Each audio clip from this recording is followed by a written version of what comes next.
नमस्कार दोस्तों, स्वागत है आप सभी का एक बार फिर टारगेट विद आज़ाद में।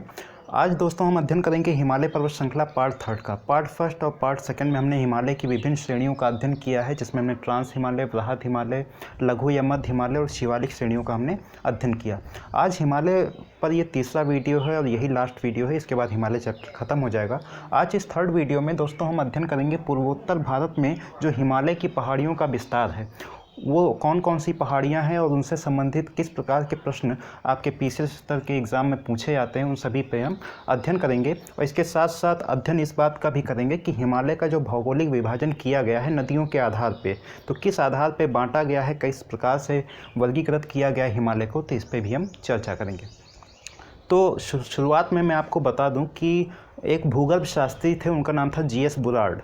तो जीएस बुलार्ड ने क्या किया कि हिमालय को नदियों के आधार पर वर्गीकृत किया, विभाजन किया, और उन्होंने हिमालय को वर्गीकृत किया नदियों के आधार पर और इनके विभिन्न नाम दे दिए, कश्मीर हिमालय, कुमाऊं हिमालय, नेपाल हिमालय और असम हिमालय। तो किस बेसिस पे उन्होंने विभाजन किया, तो आइए देखते हैं।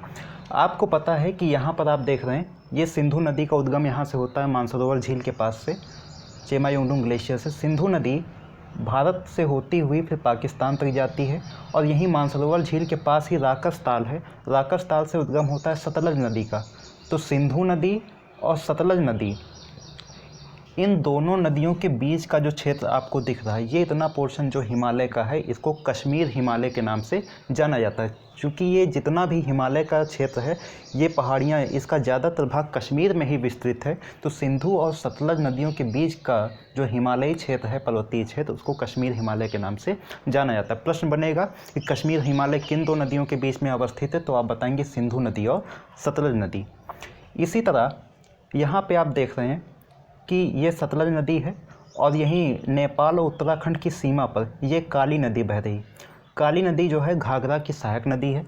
तो सतलज नदी और काली नदी के बीच का जितना भी क्षेत्र हिमालय का है, हिमालय की जितनी पर्वत चोटियाँ हैं, जो काली नदी और सतलज नदी के बीच का हिमालयी क्षेत्र है, उसको कुमाऊं हिमालय के नाम से जाना जाता है। कुमाऊं हिमालय का ज़्यादातर क्षेत्र, इसका विस्तार ज़्यादातर उत्तराखंड के क्षेत्र में ही है। तो कश्मीर हिमालय और कुमाऊं हिमालय, आपसे प्रश्न पूछेगा कुमाऊं हिमालय किन दो नदियों के बीच में है, तो आप बताएंगे सतलज नदी और काली नदी। कश्मीर हिमालय में ही, यहाँ पर ये जम्मू है, इसी कश्मीर हिमालय में ही हिंदुओं के दो पवित्र तीर्थस्थल वैष्णो देवी और अमरनाथ गुफा, वो कहाँ है, वो कश्मीर हिमालय में ही है।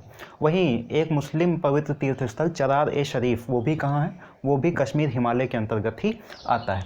वहीं अगर कुमाऊं हिमालय की बात करें, जिसका विस्तार ज़्यादातर उत्तराखंड राज्य में है, तो आपको पता है कि पार्ट फर्स्ट का वीडियो जब मैंने आपको बताया था, जिसमें हमने बृहद हिमालय का अध्ययन किया था, तो मैंने आपको बताया था कि बहुत सारी पर्वत चोटियाँ आपको उत्तराखंड में देखने को मिलेंगी, जिसमें आपकी बंदर पूछ है, त्रिशूल है, नंदा देवी है, कॉमेट है, बद्रीनाथ, केदारनाथ, ये सारी पहाड़ियाँ कहाँ हैं, ये कुमाऊं हिमालय में। तो कुमाऊं हिमालय सतलज और काली नदी के बीच में। इसके बाद हम और जब पूर्व में बढ़ते हैं, तो यहाँ पर ये सिक्किम है। सिक्किम से एक नदी बहती है, इसका नाम है तीस्ता नदी। तीस्ता नदी ब्रह्मपुत्र की सहायक नदी है। तो तीस्ता नदी सिक्किम से जब बहती है, तो काली नदी और तीस्ता नदी के बीच का जो हिमालय का क्षेत्र है, ये नेपाल हिमालय के नाम से जाना जाता है। यानी प्रश्न बनेगा कि नेपाल हिमालय किन दो नदियों के बीच में है, तो आप बताएंगे काली नदी और तीस्ता नदी के बीच में। और नेपाल हिमालय का ज़्यादातर क्षेत्र आप देख रहे हैं, ये नेपाल में ही अवस्थित है। और इसी नेपाल हिमालय में ही दुनिया के सर्वोच्च शिखर पाए जाते हैं। पार्ट फर्स्ट में मैंने आपको बताया, जैसे कि आपने देखा था, अगर हम पश्चिम से पूर्व की ओर बढ़ें तो आपको बहुत सारी पर्वत चोटियाँ बृहद हिमालय पर दिखी थी, जैसे कि धौलागिरी, अन्नपूर्णा, मंसालू, एवरेस्ट, मकालू, कंचनजंगा। पूर्व की ओर जैसे जैसे हम बढ़ते जाएंगे, आपको विभिन्न पर्वत चोटियाँ बृहद हिमालय क्षेत्र में दिखती जाएंगी। धौलागिरी, अन्नपूर्णा, मंसालू, एवरेस्ट, मकालू, कंचनजंगा। तो ये सारी की सारी पर्वत चोटियाँ किसके अंतर्गत आती हैं, नेपाल हिमालय के अंतर्गत आती हैं। फिर और पूर्व में जब बढ़ते हैं, तो तीस्ता नदी और ये दिहांग नदी, ब्रह्मपुत्र नदी को ही अरुणाचल प्रदेश में दिहांग नदी बोला जाता है।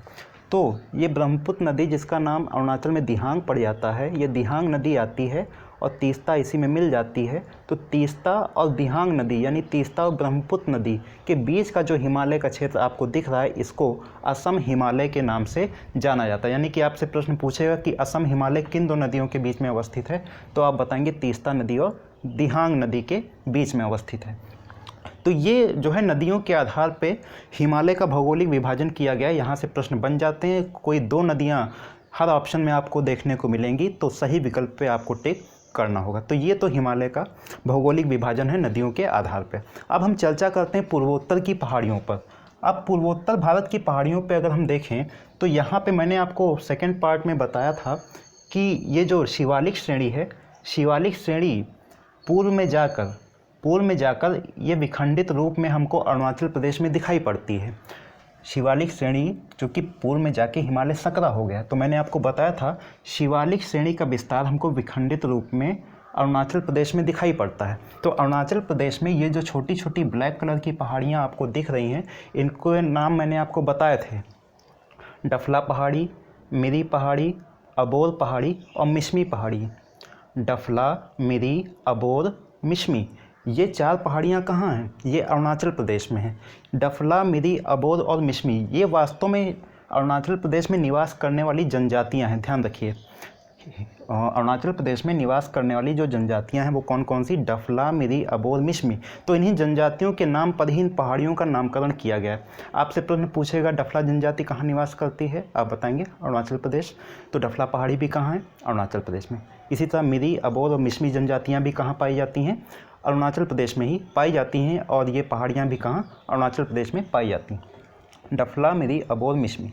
इसके बाद जब नीचे बढ़ते हैं, आपको मैंने बताया था कि हिमालय जो है दिहांग गाज के पास से फिर अचानक दक्षिण की ओर मुड़ गया है, और दक्षिण की ओर जब मुड़ा है तो ये जो पहाड़ी आप देख रहे हैं दक्षिण में भारत म्यांमार सीमा पर जो हिमालय का विस्तार है, तो ये जो पहाड़ी आपको दिख रही है रेड कलर की, इसका नाम पटकोई बूम पहाड़ी। तो पटकोई बूम पहाड़ी भी कहाँ है? अरुणाचल प्रदेश में है। पटकोई बूम पहाड़ी भी कहाँ है? अरुणाचल प्रदेश में। इसके और दक्षिण में बढ़ते हैं, और दक्षिण में बढ़ेंगे तो यहाँ पर ये नगा पहाड़ी है। नगा पहाड़ी कहाँ है?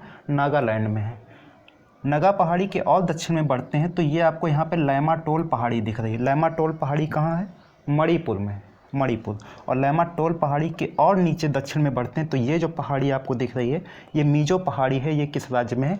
मिजोरम राज्य में है। तो यहाँ से आपको ये भी देखने को मिल रहा है कि कौन सी पहाड़ियाँ किस राज्य में हैं। ठीक है, तो यहाँ पे पटकोई बूम पहाड़ी अरुणाचल प्रदेश, नगा पहाड़ी नागालैंड, लैमा टोल पहाड़ी मणिपुर और मिजो पहाड़ियाँ कहाँ हैं?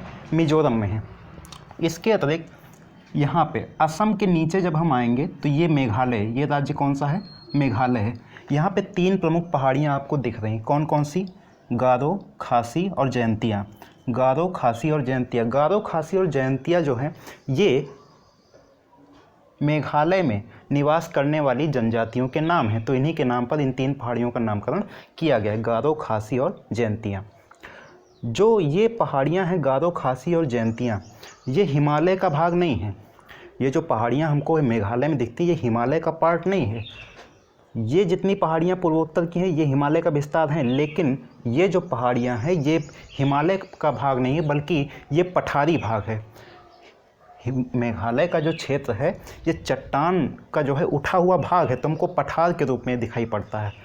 यहाँ की जितनी भी पहाड़ियाँ वो हिमालय की पहाड़ियों से मेल नहीं खाती, बल्कि मेघालय की पहाड़ियाँ प्रायद्वीपीय पठार की जो पहाड़ियाँ हैं उनसे मेल खाती हैं, जो इस बात की ओर हमको संकेत करती हैं कि मेघालय में जो पहाड़ियाँ हैं ये प्रायद्वीपीय भारत का ही पूर्वोत्तर में विस्तार है।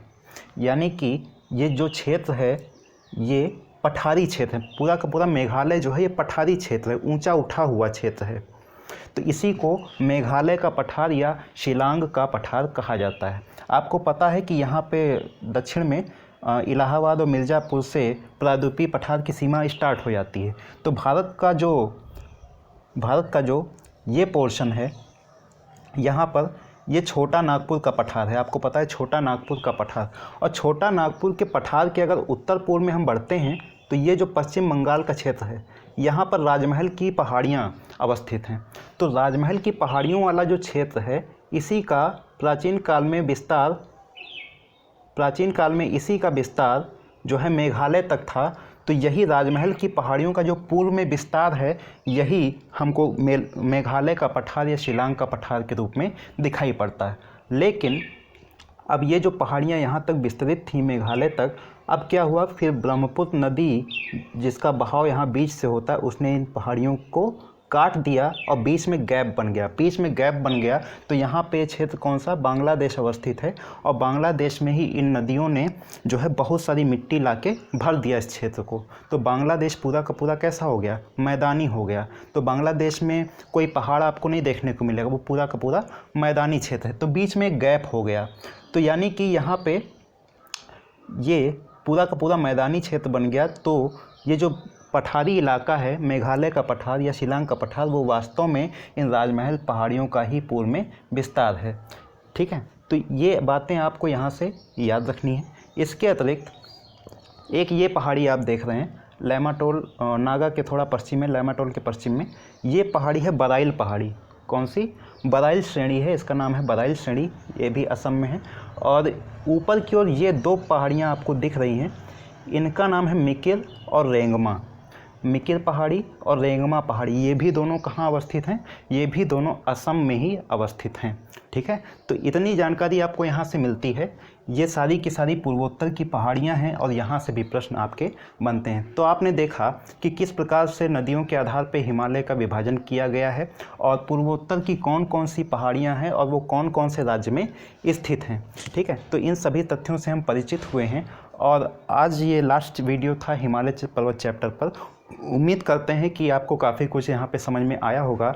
और ये जितने भी बातें हैं, जितने भी तथ्य हैं, ये सिर्फ वनडे एग्ज़ाम्स के लिए नहीं, आपके पीसीएस स्तर के एग्ज़ाम के लिए भी काफ़ी उपयोगी हैं। तो जिन मित्रों ने अभी हिमालय पर्वत श्रृंखला अभी नहीं देखी है, तो आप तीनों पार्ट के वीडियोस देखिए और उसके बाद ऑब्जेक्टिव सॉल्व करने का प्रयास कीजिए। आप देखेंगे कि काफ़ी कुछ प्रश्न आप टैकल कर पा रहे हैं, बहुत आसानी से सॉल्व हो जाएंगे। तो इसी तरह आप अध्ययन करते रहें। और जो मित्र पहली बार इस वीडियो को देख रहे हैं, आपसे निवेदन है कि चैनल को सब्सक्राइब जरूर करें। और इस लॉकडाउन पीरियड में भी मेरा पूरा प्रयास है कि आपके अध्ययन को जारी रखते हुए मैं भी आपका सहयोग कर सकूं और हम सब साथ में अध्ययन करना जारी रखें। तो मैं उम्मीद करता हूं कि आपको वीडियो पसंद आया होगा। अगर पसंद आए तो लाइक करें, अपने दोस्तों को शेयर ज़रूर करें, आपसे निवेदन है। जल्द ही फिर आपसे मुलाकात होती है, तब तक के लिए नमस्कार।